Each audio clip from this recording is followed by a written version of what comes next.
Chut. Mais qu'est-ce qu'il y a? C'est la vidéo d'ASMR, ça va commencer.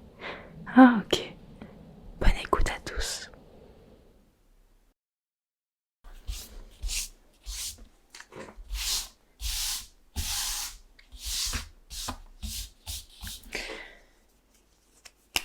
Bonsoir à tous.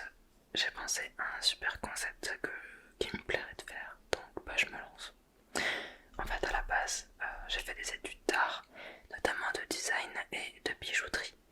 Et j'ai pensé comment relier l'ASMR, Harry Potter et l'art, la création en général. J'ai eu l'idée de faire ensemble, on va dire, la création d'un bijou, en commençant d'abord avec cette vidéo par le design, le concept, la forme, etc.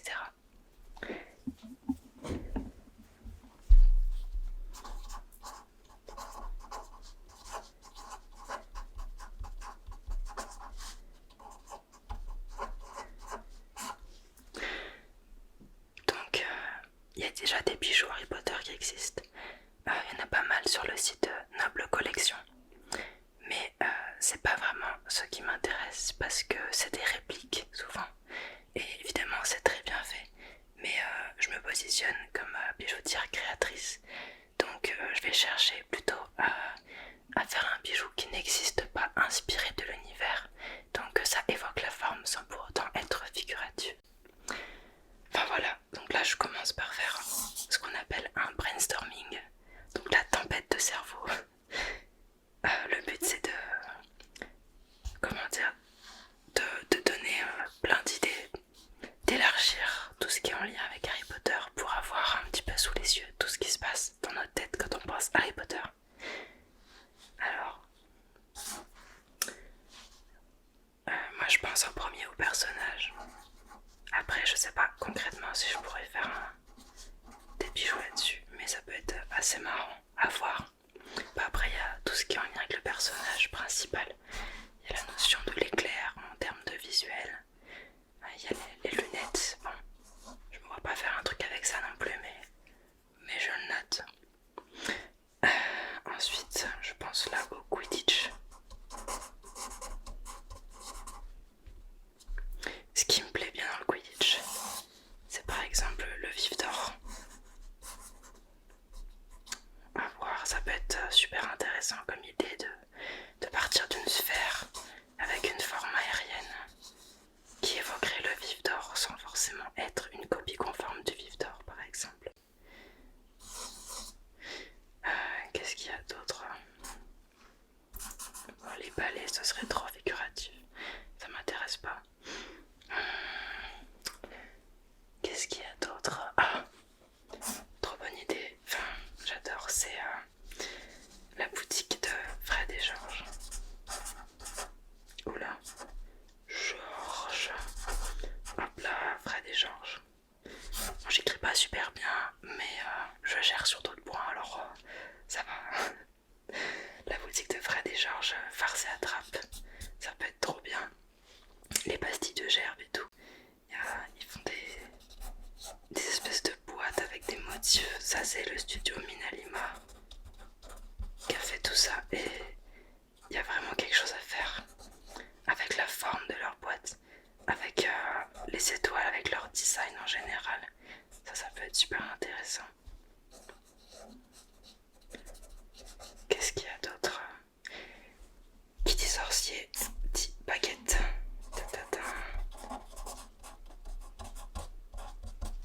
Et surtout baguette emblématique, la baguette de Suro.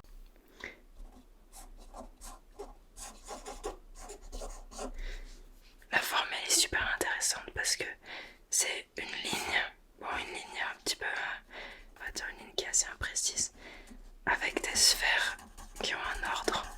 Vous voyez à la fin il y a, voilà, on dirait plus la baguette de Voldemort mais c'est pas grave. La baguette de Voldemort c'est un os, j'ai pas vraiment envie de faire d'os. Après en baguette, j'aime bien celle d'Hermione aussi mais c'est très végétal et j'ai pas envie de partir sur quelque chose de végétal, là ça me... Oula, on dirait pas trop la baguette d'Hermione mais c'est pas grave. Il y a des personnages que j'aime mieux que d'autres, peut-être que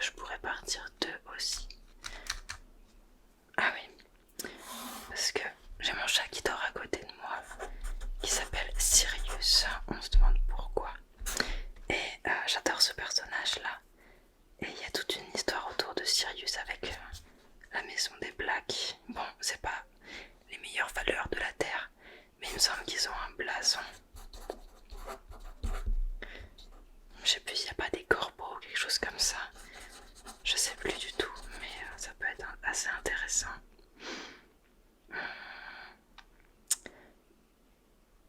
Sirius, c'est la constellation du chien. Donc il y a une notion d'étoile, une constellation. Mais là on part plus sur les étoiles et on s'éloigne de l'univers Harry Potter. Après, comme j'ai dit, l'idéal c'est que ça évoque l'univers. Sans non plus être ouais, je fais les lunettes, je fais le petit éclair et tout. Je réfléchis.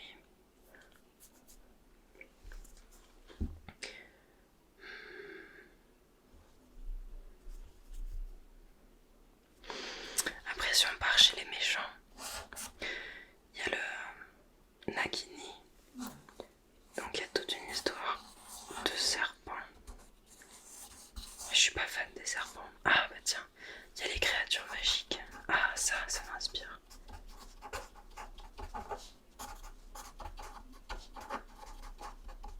Créatures magiques, ça c'est hyper inspirant. Bon, après licorne c'est déjà vu. Le phénix, qu'est-ce que ça pourrait être? Des flammes, ça pourrait être un dessin 2D repris avec de l'argent. J'aime bien les créatures aussi dans les animaux fantastiques. Celle qui m'a marqué le plus, j'ai plus son nom en tête, c'est dans le premier volet. Il y a une espèce de serpent avec des ailes qui prend la taille de la pièce dans laquelle il se trouve. J'aime beaucoup cette idée-là. Bah, du coup, je vais faire une espèce de serpent dans un pot. Avec des petites ailes. Après, on a les nifleurs, mais je sais pas, esthétiquement, enfin c'est mignon, mais esthétiquement ça m'inspire pas plus.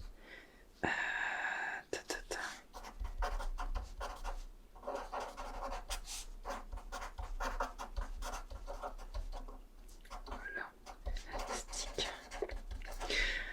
Il y a la demi-guise qui est pas mal. J'aime beaucoup l'objet dans Hogwarts Legacy des lunes de demi-guise. Donc, si vous connaissez pas, c'est une espèce de singe qui tient une lune qui brille dans la nuit.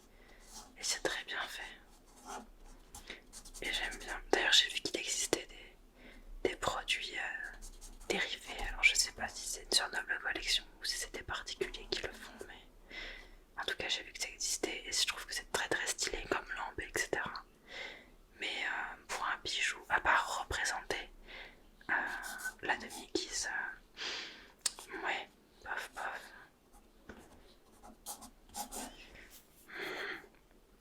Donc pour l'instant, je retiens quoi comme ça de tête. Ouais, je trouve que j'ai pas encore l'idée. Ça va peut-être être un truc qui est très abstrait avec des ailes comme le vif d'or et comme la bestiole qui prend la taille des objets ou des lieux dans lesquels elle se trouve. D'ailleurs, oui, ça a des ailes, je crois, mais ça a des toutes petites ailes. C'est un grand serpent avec des toutes petites ailes. Et j'aime beaucoup. Ça pond des œufs. Ouais, j'aime bien. Après, il y a les dragons aussi dans Harry Potter. Mais les dragons, enfin, c'est vu et revu. Et puis, les dragons, il y en a dans plein d'univers différents, pas forcément Harry Potter.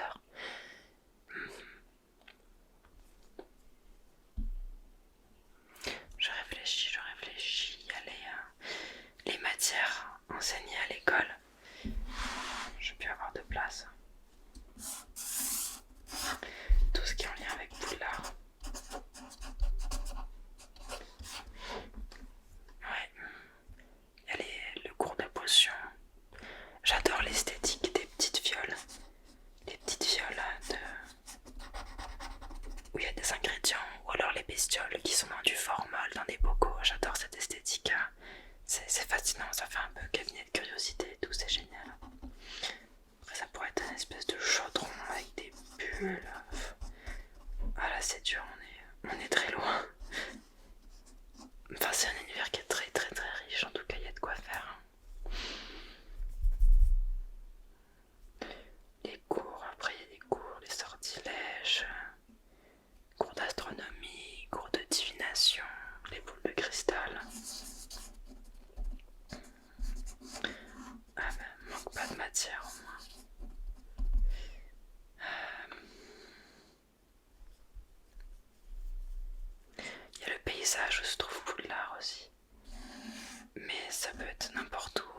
si je fais des montagnes, ça peut évoquer n'importe quoi. Mais c'est vrai que le château en lui-même, il est très très beau. En ce moment, je travaille sur des visages. Je sculpte des visages comme une ancienne pièce. Et ensuite, je les fonds partiellement. Et ça crée un visage comme si c'était une très vieille pièce qui avait été retrouvée dans le sol. Et j'aime beaucoup cette idée-là de quelque chose d'ancien. Ce serait super. Ça, je vais le faire, je pense, de toute façon. Ce serait super stylé de faire les blasons des maisons. Alors, le lion, je crois que je suis en train de faire le logo de Peugeot, mais c'est pas grave. Oula. Il a des petites pattes. Il est très drôle, mon lion. De retravailler les maisons. Ah, ça me plairait. De retravailler les maisons. Et ensuite de faire comme sur une vieille pièce avec des contours un peu hasardeux. Avec juste la tête d'aigle par exemple. Enfin d'aigle. Aigle ou corbeau, ça dépend les versions. Enfin, non, c'est aigle dans tous les cas, mais comme on dit Ravenclaw. Bref, ça pourrait être super intéressant dans tous les cas. Ça, je pense que je vais le faire. Après, je peux toujours trouver d'autres idées. On va changer de page.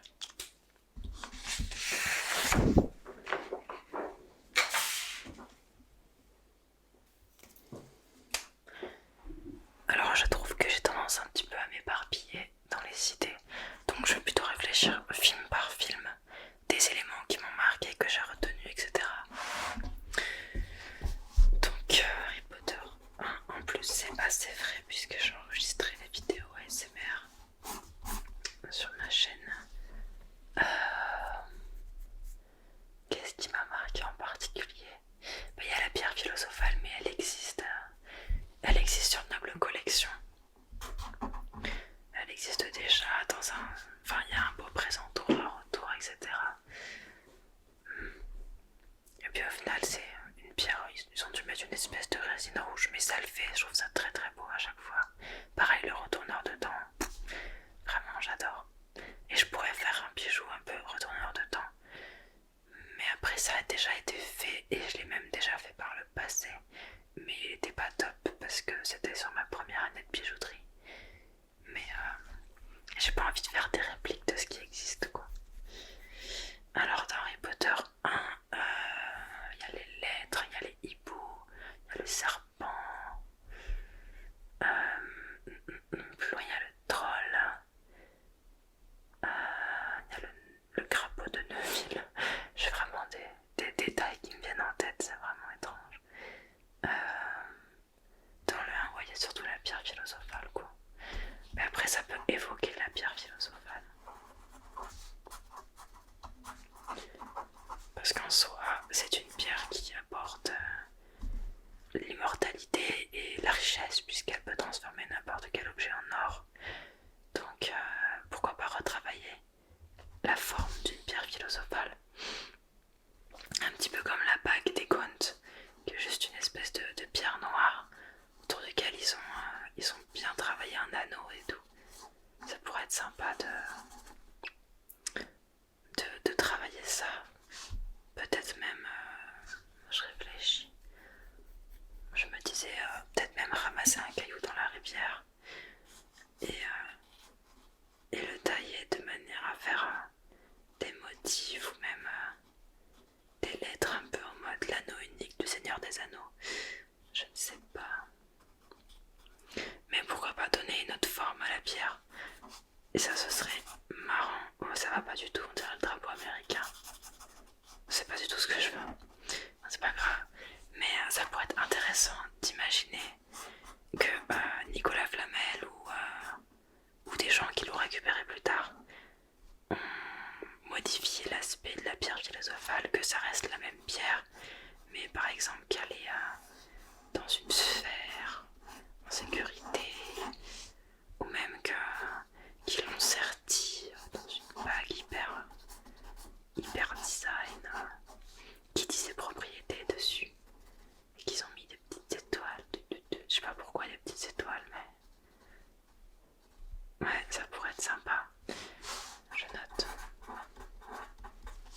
Donc sur mon idée de polynectar, ça pourrait être carrément un visage qui tourne et qui se transforme. Alors ça serait super chouette de faire juste une pièce recto verso, ou alors un principe. Bon, après c'est déjà vu, mais l'idée est marrante. Après j'aurais beaucoup de mal à faire le visage de Harry qui se transforme en crabe ou quoi, je sais plus. J'aurais beaucoup de mal à faire les visages précis des personnages.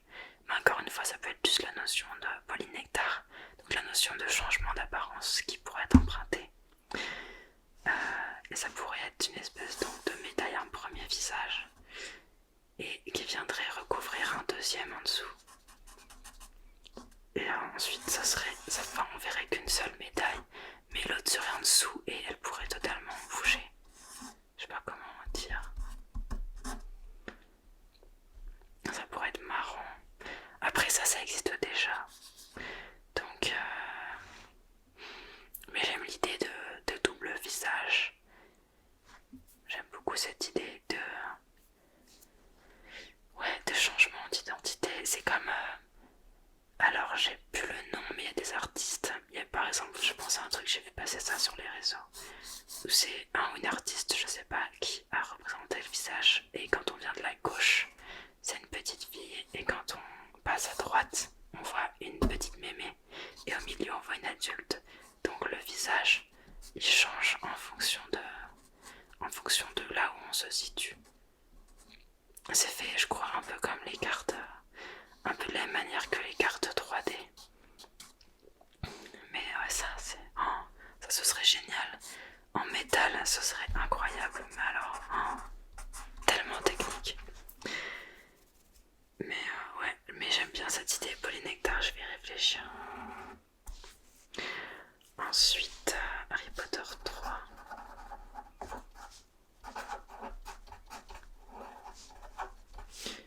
Alors, j'ai une grosse passion pour les maraudeurs.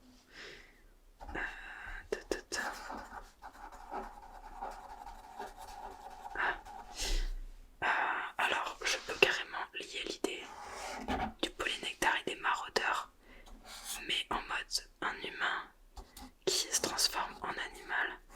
Et là, ça peut être super. Ça peut être une dinguerie.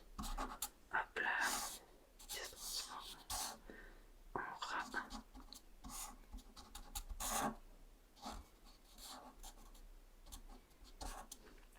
Ouais, ça peut être une bonne idée. Les maraudeurs, un ami transforme en animal ou carrément. Donc Animagi. Ou même le loup-garou. Ouais, j'aime beaucoup cette idée de transformation. Après, dans le troisième, on a aussi les détraqueurs, mais j'ai pas vraiment envie de travailler dessus. Par contre, les patronus, ça j'adore. On reste toujours dans l'idée d'un animal associé d'une figure d'animal associée à un humain, même si c'est pas la notion de transformation. Les patronus, c'est un peu difficile à représenter avec un bijou en métal, parce que les patronus, ce qui les caractérise, c'est un animal qui est bleuté, un petit peu flou, qui court partout, un animal un peu un fantôme, mais mieux qu'un fantôme parce qu'il est pas mort quoi, puisque c'est une image positive.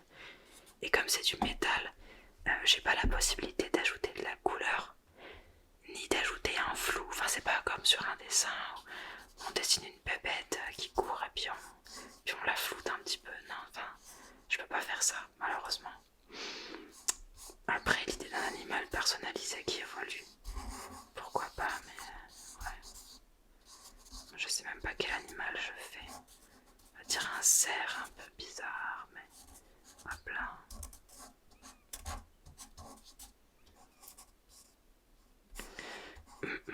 Les patronus, j'adore, mais pour l'instant, j'ai pas d'idée de comment je pourrais le passer sur un bijou. Ensuite, Harry Potter 4.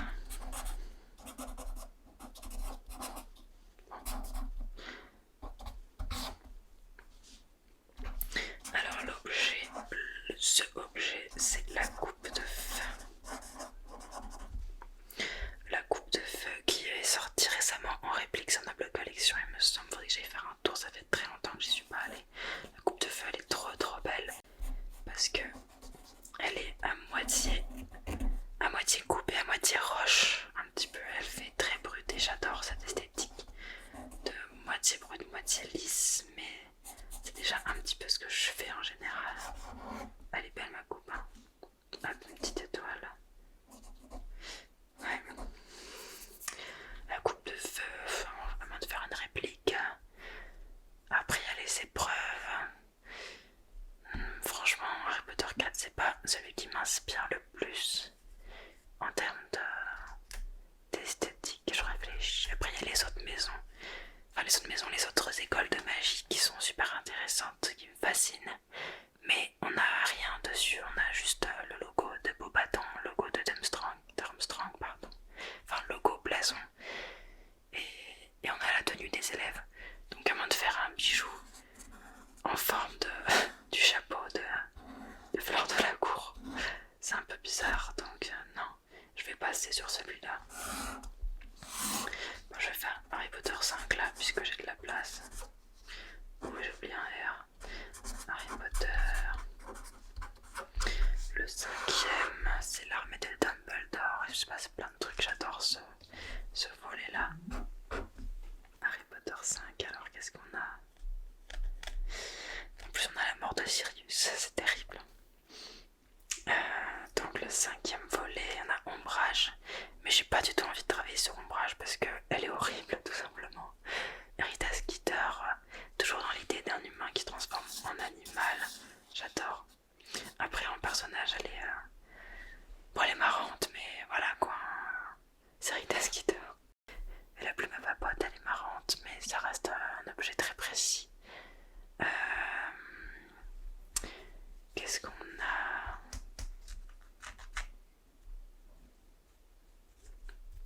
En fait, dans le 5e volet, j'aime beaucoup le fait qu'ils se réunissent pour faire un petit peu la rébellion contre tout ce qui se passe. Ah, voilà, ça me vient. Déjà, on a Luna Lovegood. J'aime beaucoup Luna Lovegood. Même si je sais pas ce que je pourrais en faire, mais en tout cas, on a les Sombrales. Sombrales, j'adore ces créatures. Elles sont magnifiques, elles sont vraiment trop belles. Et en plus, enfin, il y a du sens et tout, franchement, c'est génial. Et ce que j'aime bien dans l'idée du Sombral, c'est l'idée de... Bon, dans la saga, c'est l'idée de seuls ceux qui ont vu la mort peuvent les voir. Mais j'aime bien le concept de pas tout le monde ne peut les voir, ils sont pas visibles pour tout le monde. Donc ils sont visibles ou invisibles selon certains critères. Et ça, sur un bijou ou sur un objet, il y a plein de possibilités de retranscription. Je réfléchis. Visible, invisible. C'est toujours dans la même thématique. De toute façon, je suis toujours un peu dans le même thème entre le polynectar, les animags et loup-garou. L'idée de dualité. C'est ça qui m'intéresse en fait, je me rends compte. Et les sombrales visibles, invisibles. Alors j'avais entendu un intervenant qui était venu dans mon école et un espagnol, j'ai plus du tout son nom, il était prof dans une école et il nous avait raconté un truc super intéressant, qu'il avait eu une commande et il avait fait un bijou où c'était une sphère avec un tout petit trou. Enfin je sais plus exactement la forme que ça avait. Je vais faire la forme d'un œil.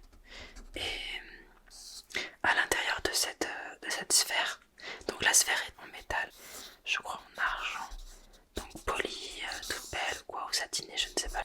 Et à l'intérieur, quand on regardait, on voyait plein de pierres serties, de pierres brutes, de pierres précieuses. Et ça avait l'air vraiment très beau. Et il avait expliqué que ce qui était beau dans ce bijou-là, c'est que il n'y a que la personne qui le portait qui savait à quel point c'était précieux parce qu'il y avait toutes ces pierres à l'intérieur. Et j'aime bien cette notion de on voit pas forcément ce qu'il y a à l'intérieur. Ça reste invisible pour tout le monde, mais c'est visible si on connaît. Donc j'aime bien la notion de cacher.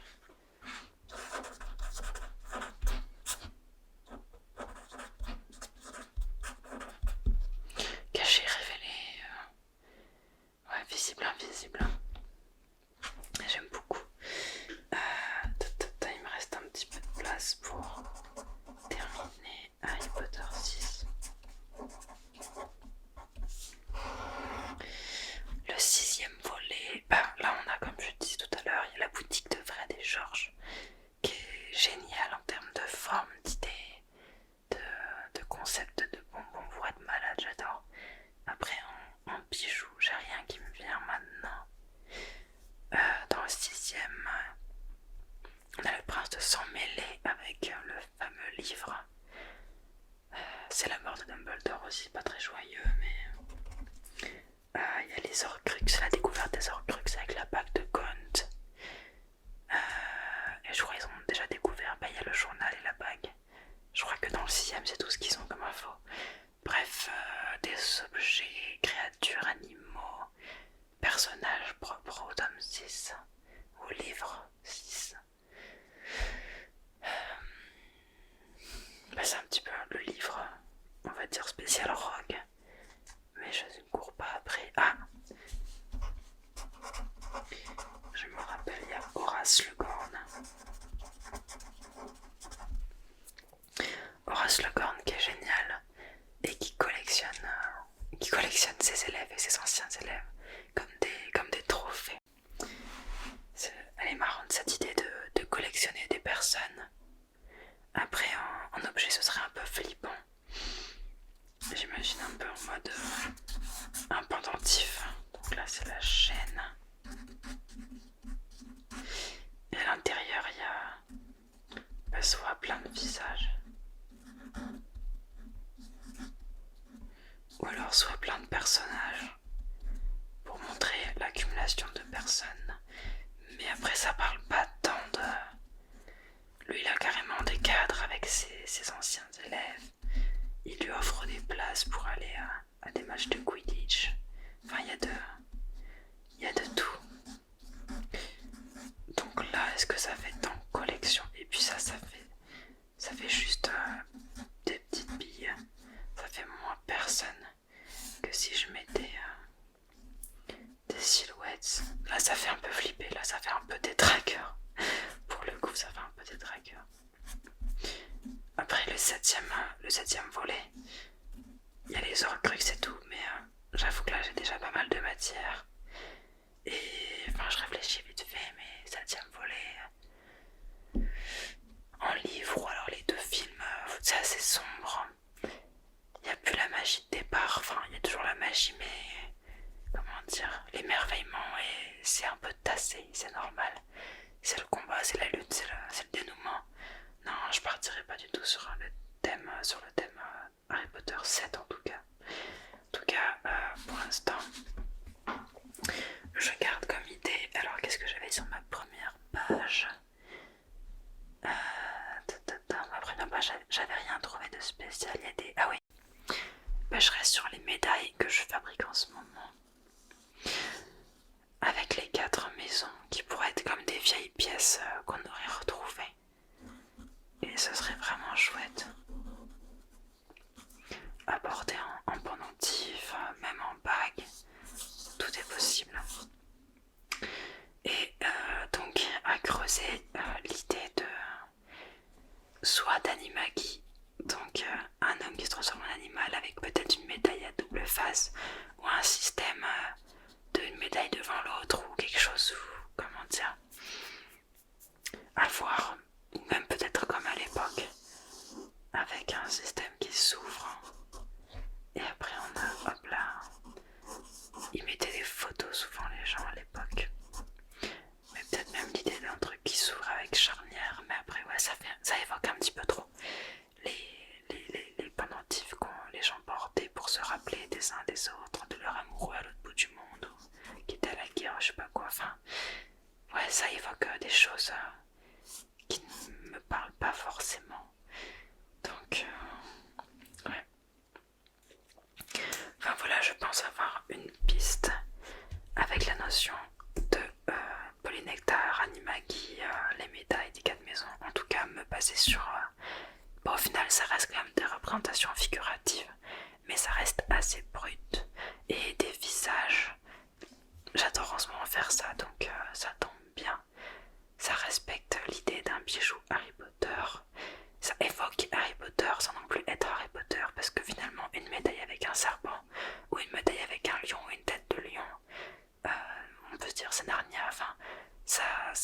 mène à l'univers. Si on connaît l'univers, ça évoque, mais à moins que j'écrive bijou Harry Potter en dessous, c'est pas forcément Harry Potter, mais ça l'est.